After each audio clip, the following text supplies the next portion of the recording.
Would you put a seatbelt on every time you took a journey in the car? 100%. It might not stop you from being involved in a car crash, but it could save you from getting a serious injury. It just makes sense. So with the same thought process, if you play sports, do you follow a strength condition training plan? 100% you should, because whilst it might not stop you suffering an injury, it will significantly reduce the chances of you suffering an injury whilst you're playing, and it will have a positive impact on your performance. Let's now look at female athletes. Research shows that women and girls have a significantly higher risk of suffering an ACL injury than their male counterparts.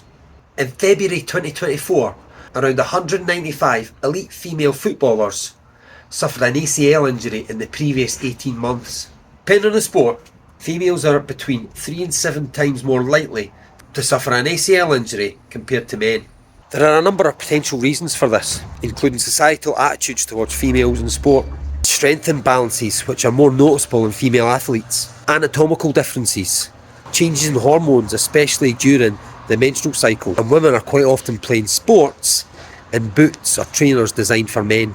The research around these areas is minimal, and more targeted research is definitely required. However, one thing that is clear from the research and the evidence is around 64% of these injuries in females take place during non-contact situations. So when they're running, when they're jumping, when they're landing, when they're changing direction. ACL injury can be significantly reduced with a well-planned strength training programme and by developing good movement patterns. The best time to start this is when they're young. So if you're a coach of female athletes, you need to be including strength training and movement mechanics into your weekly training plans.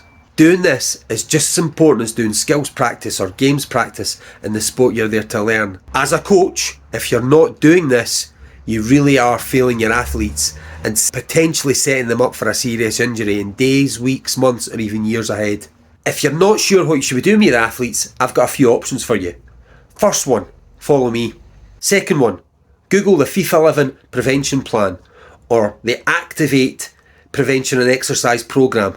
These are 2 really good warm-up programmes that will give you a step for a hint and get you started with easy things that you can incorporate into your training sessions. And number 3, if you're local to me, my next 12-week block on my Active Kids training plan starts at the end of May, and this incorporates all the strength and movement stuff you need to develop your young female athletes. So don't leave your athletes' health, well-being and performance to chance. Start making proactive steps now. Take care.